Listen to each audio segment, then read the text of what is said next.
Welcome back, everyone, to the Purple Bloom podcast with Alisha and Lauren. We are back for episode 8, and we have titled this episode, There's No One Above Us. If you are a BTS ARMY, you may or may not know where that's from, but it is from the truly legendary Ddaeng. We love that song. Yes. And we are going to talk this episode about the scammies. So let's go.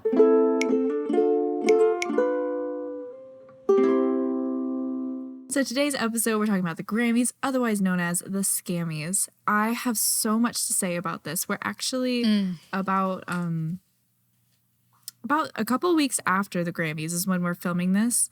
And when the Grammys happened, so Grammys 2021, when the Grammys happened this year, I was so irate with rage when with what happened.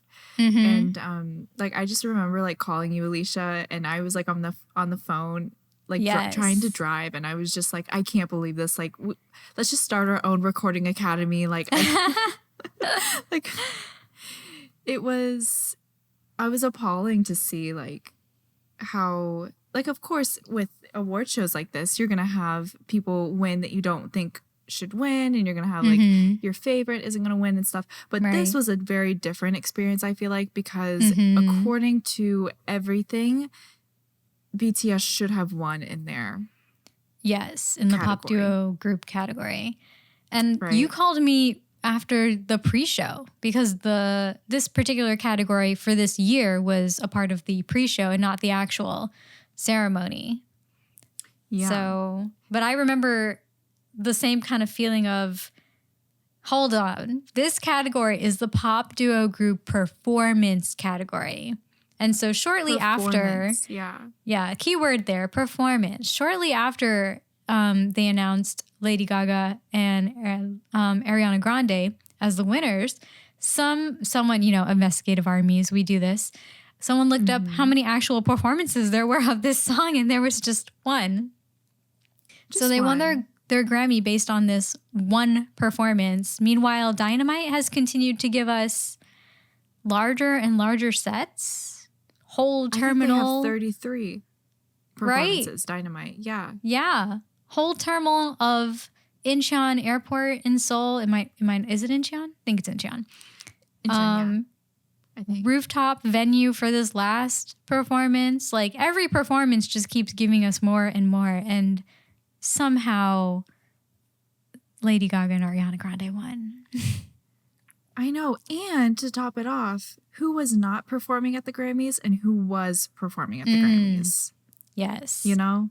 I was just like, why would they have BTS perform this song that was not qualified to? Well, I guess they were qualified because they were in the category, but we're not good enough to receive the award by Grammy standards, apparently. Why would they have them play at the very end of the show? And I agree with what you said. Lady Gaga and Ariana Grande weren't there. So it was almost I remember it being super anticlimactic when the guy actually announced the winner and nobody was there to accept the award. I was like, wait, hold on. So this isn't important to them? What? Yeah. I don't know. And that's the other thing is sometimes that award, from what I understand it, the best duo / group performance award is sometimes given out during the show, the actual show.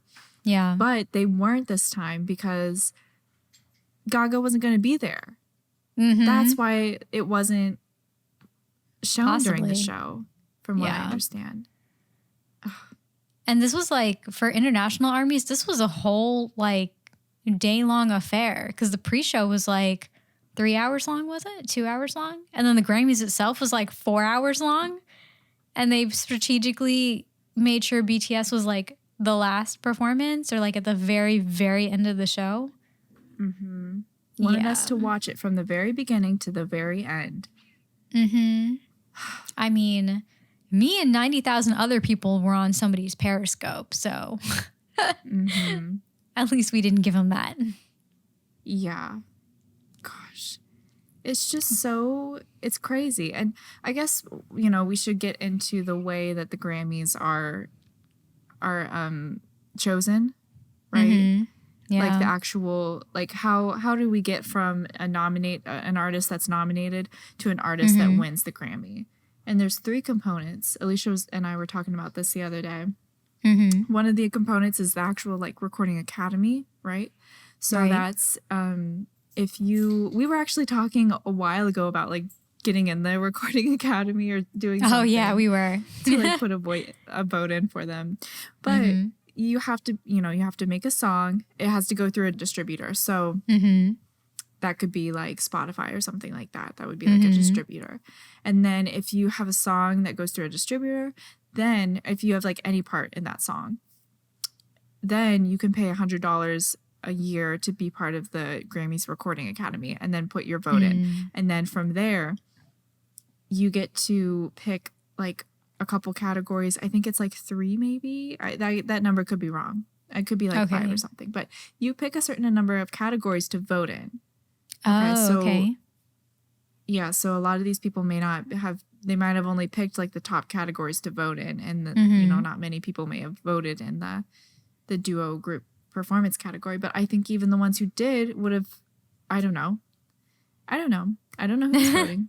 But that's the first part. The second part is the actual numbers of it all, right? Yeah. And I mean, BTS just smashed. Like, we can maybe put the numbers in the description below, but I'm sure you can imagine that Bangtan Boys just smashed the charts. It was like worlds above any of the other songs in that category. Yeah. Not that the other songs weren't good. It's just like that's just what the numbers were. Okay. Yeah. You know, all of the other songs were perfect. They were wonderful, but that's just what the numbers were. So BTS won in that category for sure. But then the third category and the last category is the actual Recording Academy, like the actual Recording Academy, just like the Grammys, like selective group. I don't know what to call them.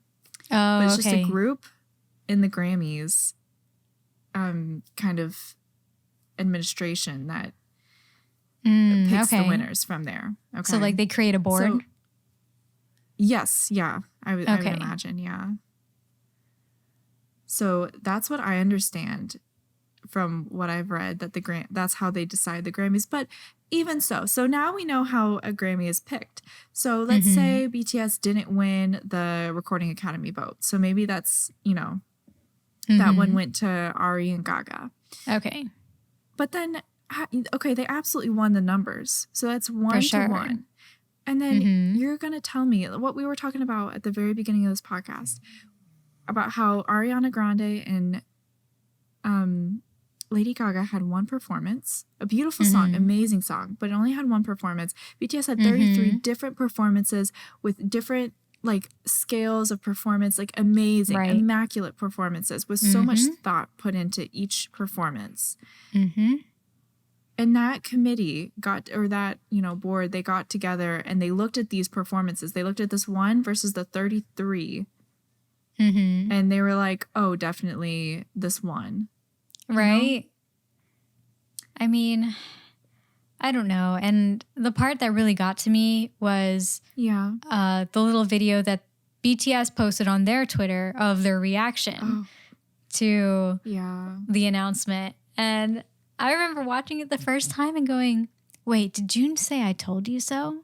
Maybe I heard that wrong. And I must have replayed that clip maybe 10 times. And I'm like, no, he really said I told you so in English. In English. He really said that. He probably had it. I didn't think about that until just now, but he was probably like thinking in English because he was getting ready to say his speech in English. So that's why he said that in English. But for him to have that clarity, like as a Korean artist, like trying to be successful in this like Western, you know, music space, I guess, like for him to know like, oh, this is probably not going to happen this year. That was really interesting to me for him to know that or to think that, or maybe he just, you know, maybe they knew. I think they've got to have some kind of advance notice, right? Maybe they don't. I don't know. If they had an advance notice, then they probably wouldn't have gotten all dressed up like that. True. And they did it good. You know, Big Hit. They recreated the red carpet of the Grammys. I know. What other artist is recreating the red carpet? Gosh. Yeah. We have lots of thoughts about this. Well, that video really hit something. It kind of like the Grammys don't mean anything to me personally, just as, you know, someone who's just like living her life. Mm-hmm. Same. But when it really hit, when Namjoon posted, and Hobie did too, J-Hope, like 30 minutes or something before their award was announced, and they were like, oh my gosh, I'm shaking, I'm so like, they were like so excited, and they were all dressed up, and that's like when it starts to hit, like, oh, like this actually means something, like this isn't just another award for them, like this is this holds some weight to them, so then it starts to matter. And they were right there with us. Like, I mean, granted, we were lucky. This wasn't during the daytime for us, but a lot of international armies, it wasn't. So they were staying up, you know, for all of these awards. And then I remember, I think Jin said at one time, like, you know, they all got dressed up thinking that they were going to be on screen at some point, right? And yeah, we never saw them. I know. So. It was like we did our makeup and everything and weren't on TV like once. Yep. And it's just like, I don't know. But like you said, the numbers don't lie. And I'm thinking about not our billboards, but the IFPI chart, which is more of like a global picture. So music for around the world. And shortly after the Grammys happened, IFPI released their 2020 global album sales. And they started from 10 going up, obviously, to 1.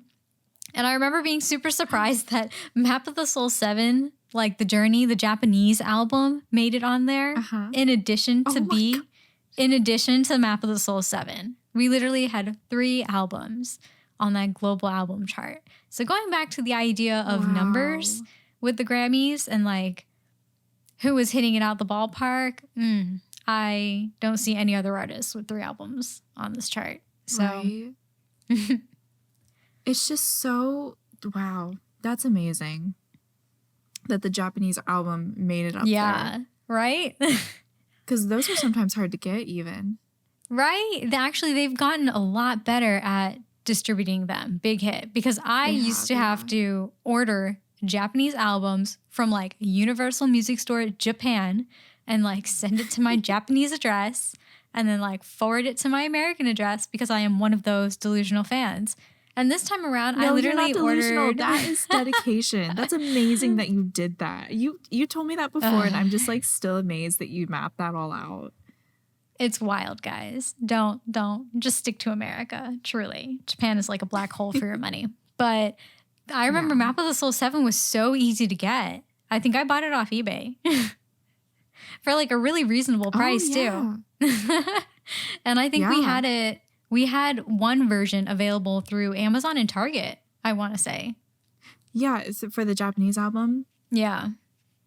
Yeah, I think so. I think I definitely saw a version of the Japanese album there at Target one day. And I was just like in shock. I was like, this is... Right? What kind of world are we living in? We've made it. This Korean group is singing in Japanese and it's being distributed here in America. A primarily English country. Yeah, and BTS it's like a lot easier to get those albums now, and that's just like goes to show you how they've just been growing and growing as the years go by, and how their relevancy and not just in America but globally has just been like, you know, they are the most loyal. I mean, not loyal, but. They are loyal, but they're the most super relevant group now, I feel like, or artists now worldwide, you know? I think they do a really good job of catering to different markets, too, because they don't necessarily need to cater to their Japanese fans, but they do. And actually, the Japanese fans get spoiled. They get all of the greatest things. I don't know if anyone's ever seen Japanese merch. It's so nice. The Japanese concert merch, so hard to get, but so nice. Yeah, and their concerts are just immaculate too. True, they are. But you know what, Lauren, like I just realized we've literally never talked about our concert experiences. That was supposed to be a podcast. We've got to do that. Oh, okay. Well, that's next podcast. 8. So next episode, tune in and we'll talk about our concert experiences. They are crazy. So that's going to be a fun one. Definitely listen into that one. Right? That one's going to be really fun. Oh my gosh. Wild. But it's going to be a trip down memory lane. It really will. It really will. There's been a quote from an article that's from Forbes, actually. It came out in 2019. I didn't know this because I've seen this quote on Twitter for a minute, but especially after everything that happened with their nomination but lack of a win from this last Grammys.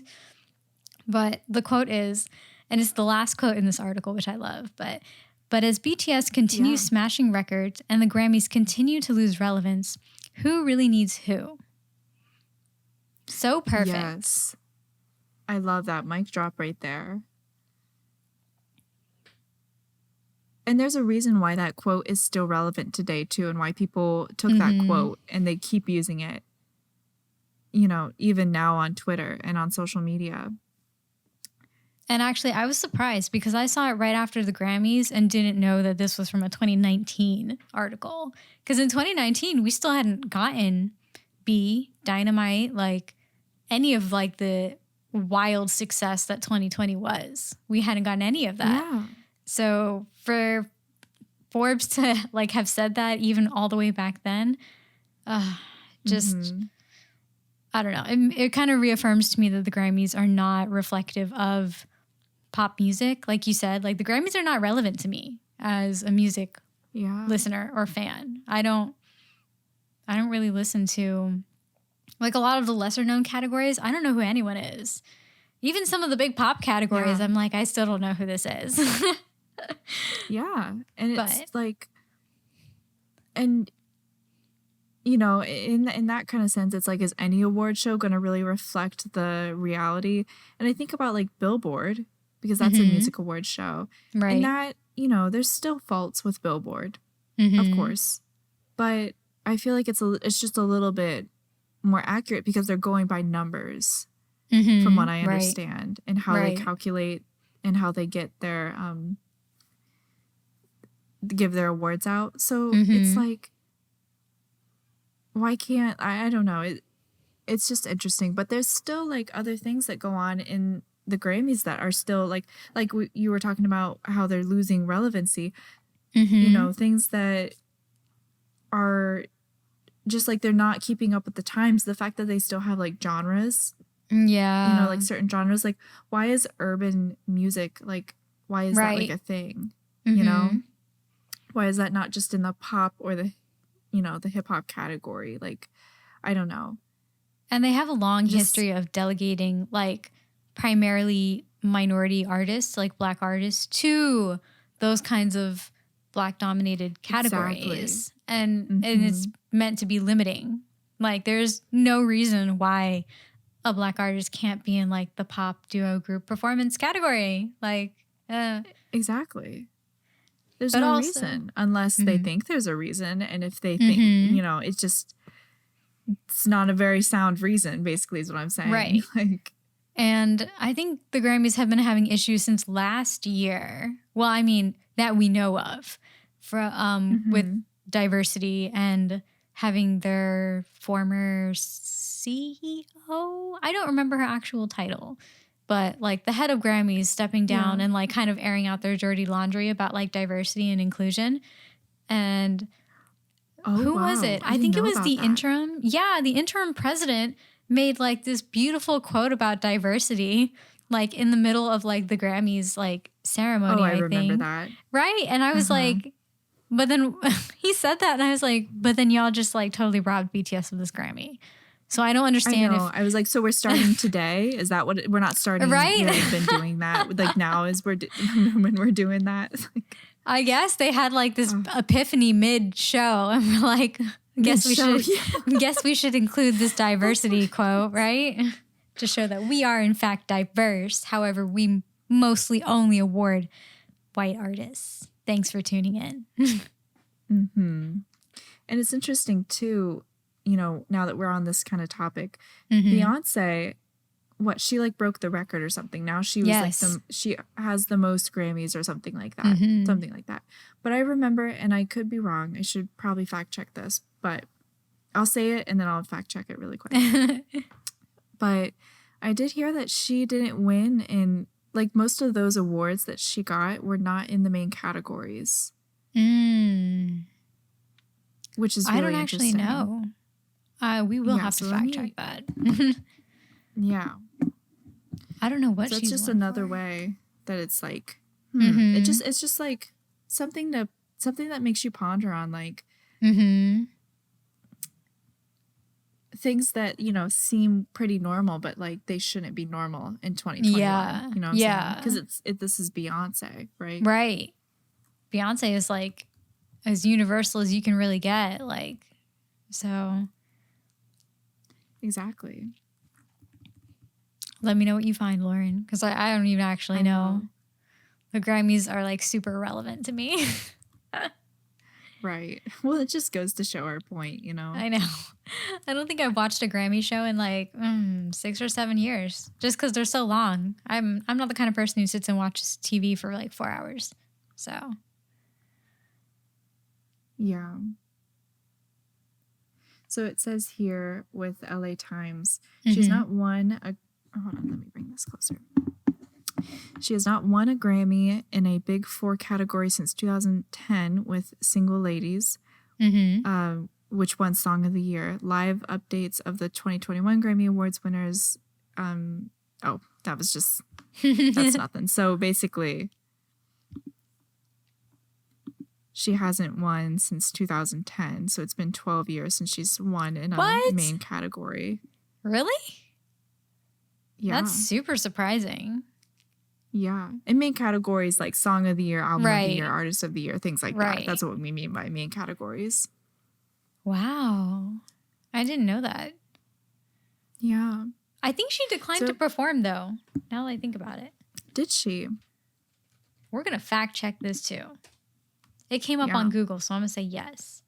Yes, she actually declined her invitation. The Recording Academy invited her to perform, and she declined. Well, good. And see, that's the other thing is, like, did they just put BTS in a category knowing that they were going to lose just to have them perform? Because they needed, you know, the ratings and stuff. Oh, gosh. Oh, and actually, yes. Now that I remember, The Weeknd also did not get any noms. And I was very surprised about that. I know. Huh. He got not a single one. But then I did see on Twitter, and I know I saw this. It was like an invitation that the Grammys sent out. I'm not sure to who. I'm not sure who received these invitations. But when you open the box invitation thing, The Weeknd song starts playing. Oh, wow. Which is a bit of a snub because it's like you don't want to nominate him for anything, but you want to use his song. Yeah. So in summary, the Grammys are irrelevant, guys. Yeah, basically. Truly. And I feel like now would be a good time to segue to the other, like, disgusting thing that happened in response to the Grammys, which was the reaction of the general public. Right. In Korea and in America. I think there was like, this expectation, like, oh, like they'll win. Like, I know for sure us as fans, we're kind of like, oh, you know, we really want them to win this one. And I know even just a nomination is like amazing, but I think having lost kind of got more media. Yeah, which is very interesting that there were so many other artists that also lost and who didn't get a fraction of the media attention that BTS got in both Korean and Western media. Yeah.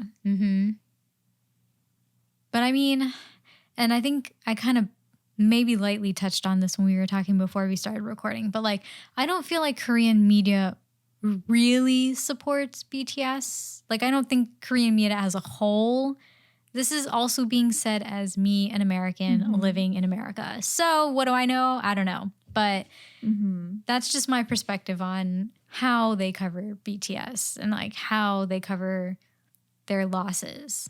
So. Yeah. I mean, they're like, I'm sure the news and journalists, they're all just like waiting for BTS to mess up, do the smallest little thing once so that way they can, you know, clickbait it, make money off of, you know, the large amount of people that would be going to read their articles, to watch their news stories, things like that. But man, I mean, I just don't get it, you know? I have seen a lot of clickbaity YouTubers come around since the Grammys where... Really? Yeah, where there was one YouTube video where it was like a diss track and many K-pop people were mentioned, but I feel like a lot of these people just come around because the fandom reacts to things like that and engages, like the younger part of the fandom, I feel like engages with it. And so it's like they still get the attention, you know, it's like that attention thing. Same reason why they're talking about BTS not winning and emphasizing that, because it's still attention, you know. Yeah. I think it's, and like, I can't really fault the kids for doing that because, you know, I was a kid once. And but at the same time, it's like, I just hope that, I don't know, it's just, I hope that this doesn't overshadow and doesn't like become part of their like identity in a way, like over here. Like I hope that the Grammys and BTS stay very far away from each other in people's minds, if that makes sense. Yeah, no, I think that does.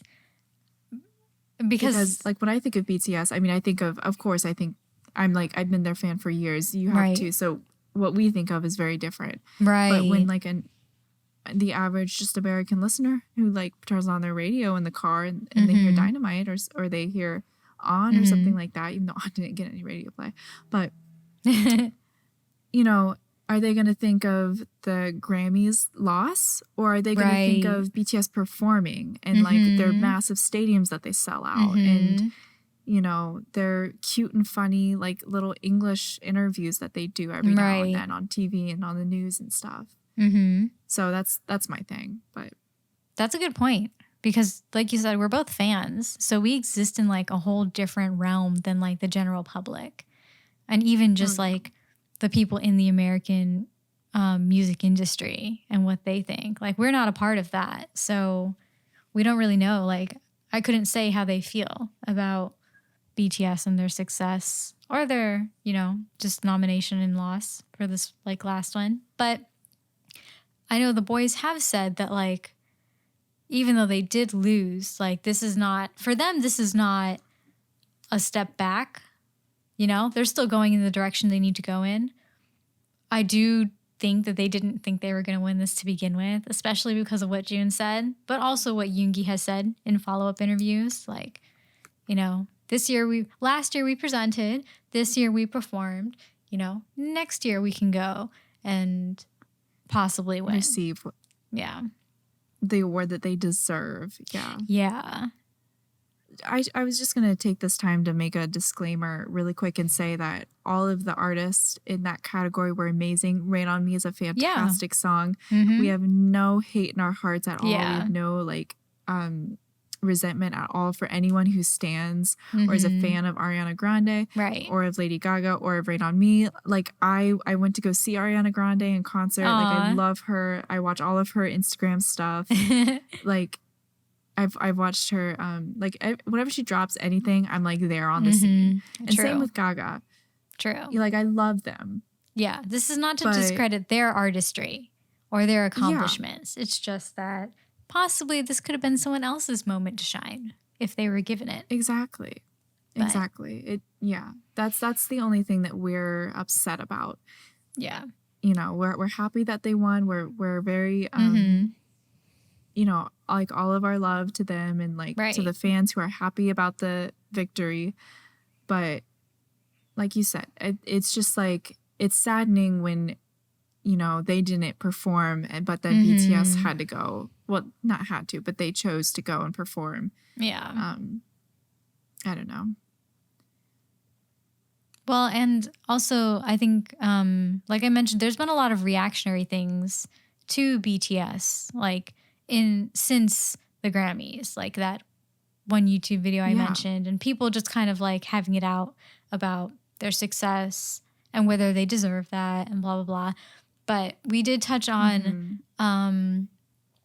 this other piece of, should we say artwork? I don't know if I'd call it artwork. It's not. It's just a comic. I know.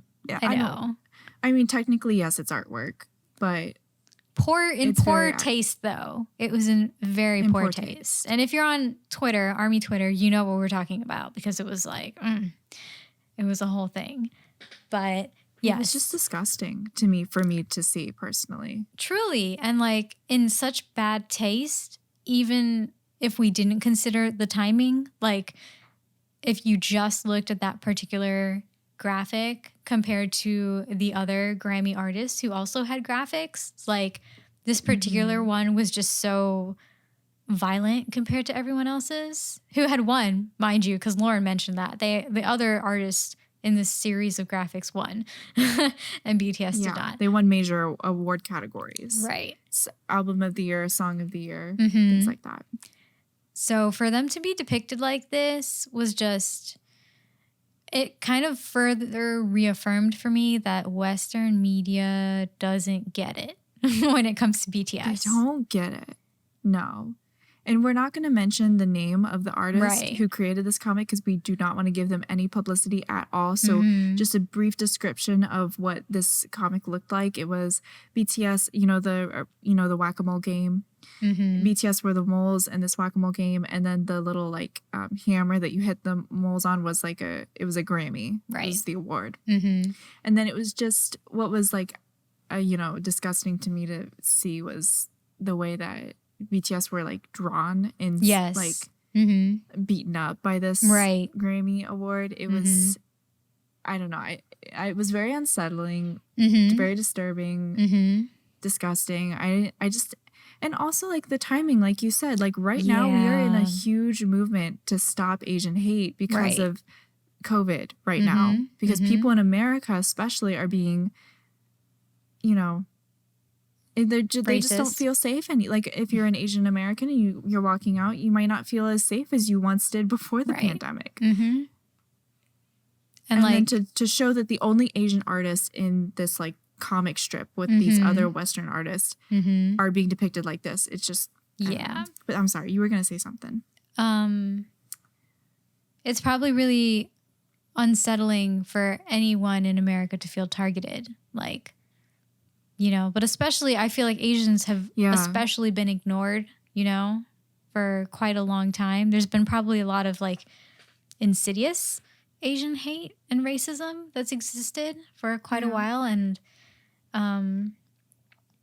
like you said, no one should feel unsafe like in the country that they live in and have grown up in. So we totally don't condone anything or any of those actions or any of those feelings towards. Oh, absolutely not. Like this discrimination and this discriminatory behavior. So, yeah, it was just poor timing, poor choice of artists. I mean, the company that makes these and this series that it comes from is known for being kind of unsavory.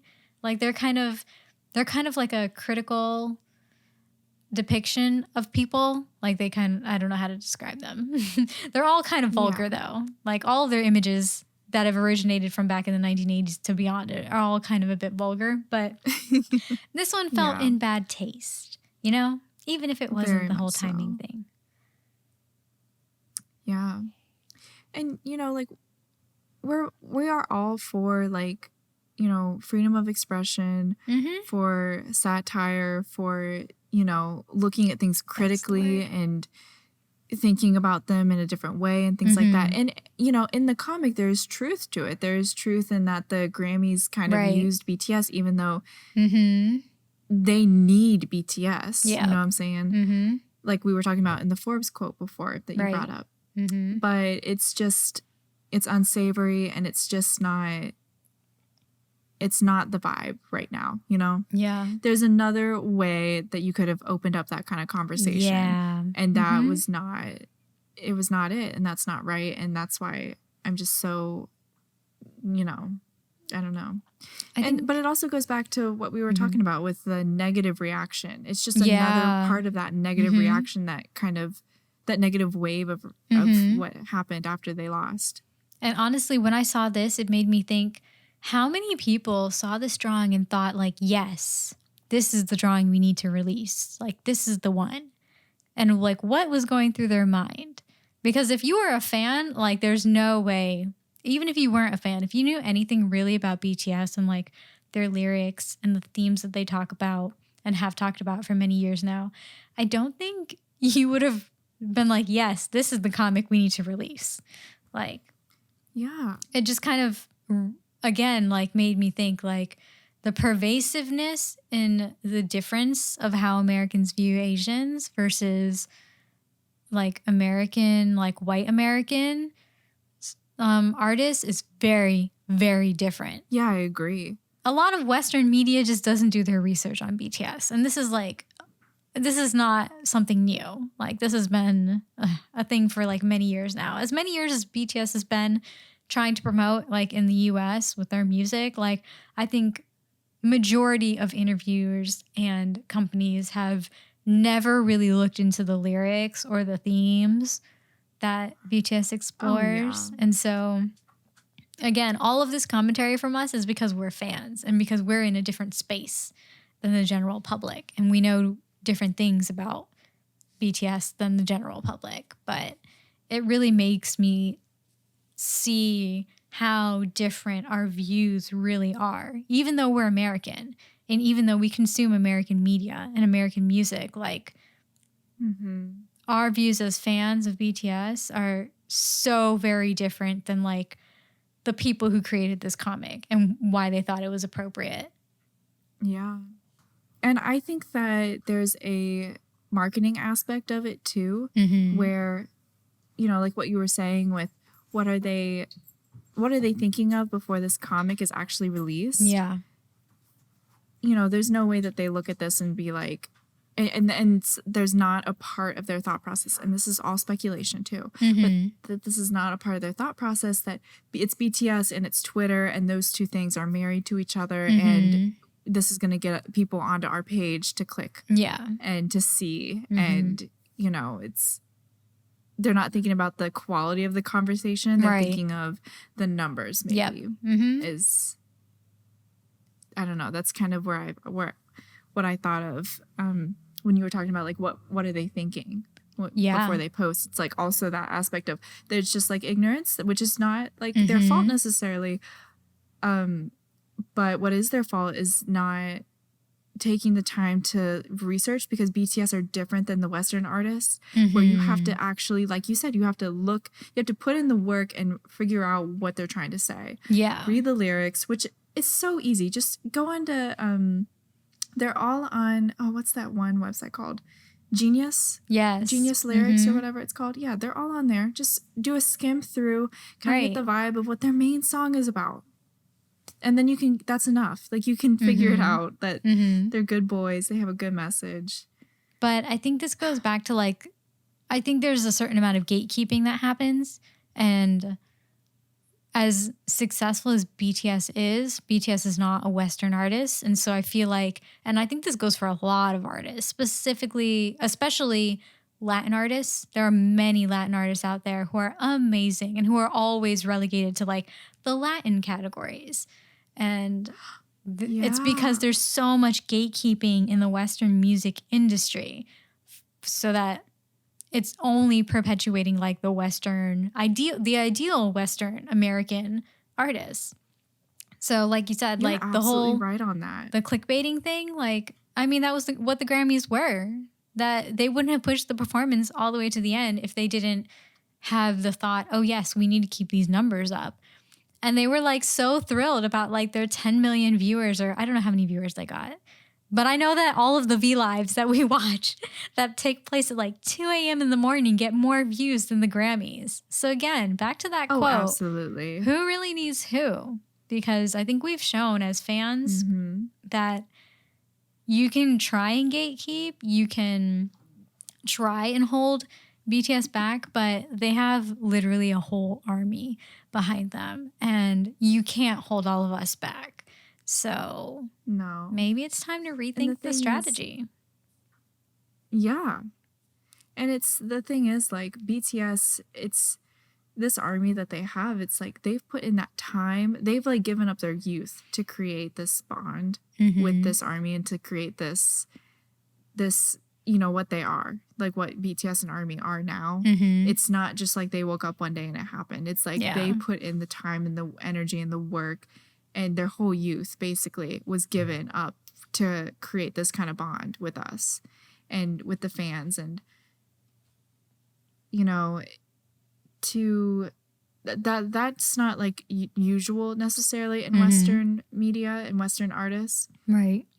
But it is something that I think the Grammys are going to have to start paying attention to. That a lot of Western artists, a lot of like, you know, media personnel over here, like interviewers and even other Western artists are going to have to start paying attention to like the work that they put in to build this relationship with the fans that's carrying them to all these different places, and how to not just leverage that, but to respect that, you know.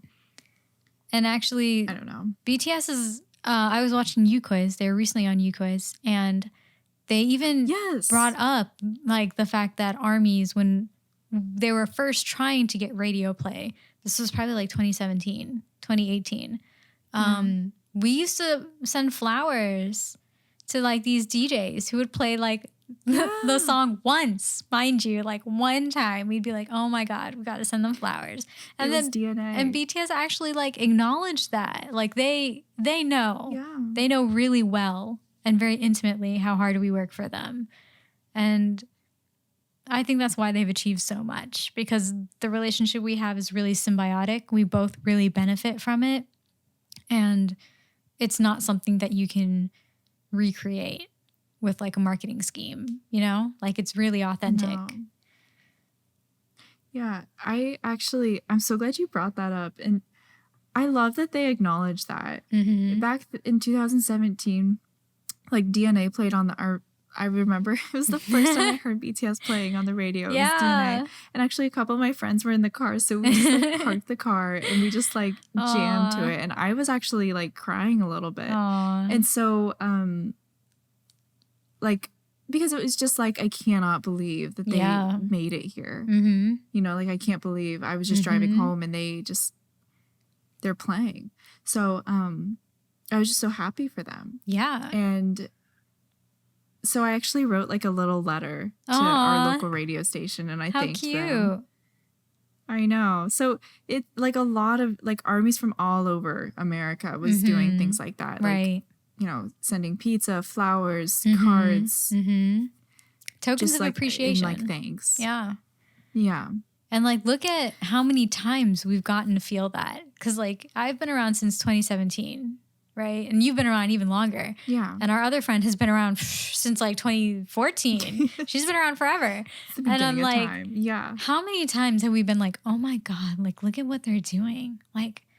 Look at how much they're achieving. And yet every year, like every few months, we have these experiences now where it's like, wow, look at how did we get so far? These little babies who are all sleeping in this one room, like struggling for it, are now like here talking about their private jet that they took on their last world tour. Like what? Oh my gosh. Crazy. Hobie. That was Hobie, yeah. I know. Crazy. But like they deserve to humble brag. Like you earned that. They do. You know?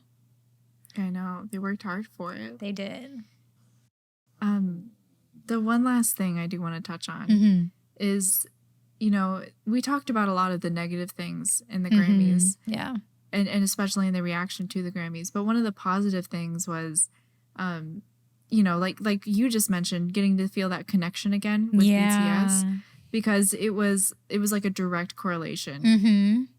We were trying to comfort them on social media and on V Lives and things like that, but they were trying to comfort us, and it was just a very sweet thing where they were like, they each took their turn, and they were like, you know, it doesn't matter, like, we have you guys, this is what matters, this like moment right here, and so let's just keep moving forward, let's try again tomorrow. And so I thought that was really sweet, and it was also like a very like you know, like you were talking about, like, oh wow, yeah, you know, like we do have this kind of connection, even though it's like a fan artist connection, but it is something tangible, so that's still there. And it really makes it feel like we're all on this journey together. So yeah, I feel like the next concert experience is gonna be wild, guys. Like, the next time we all get to like actually experience a concert with them, I'm not sure how any of us are going to make it through. I think we're all just going to emotionally combust and then like just disappear from the venue. I think so. Yeah, that sounds about right. We'll just evaporate into the universe and just into like purple dust. Oh my gosh. Oh goodness. That'll be amazing. Yes. But let us know what your thoughts on the Grammys were and what your reactions were. How did you do anything? Did you have a positive reaction, a negative reaction? What were the thoughts going through your head? We'd love to know and keep this discussion going and open. And hopefully things change. They got to change. Slowly. So, and look forward to our next episode, because like our concert experiences are wild, guys. It'll be a fun episode. We've talked about a lot of heavy things, but this one will be fun. Yeah, this will be so fun. Okay. We'll see you next time. See ya. Bye.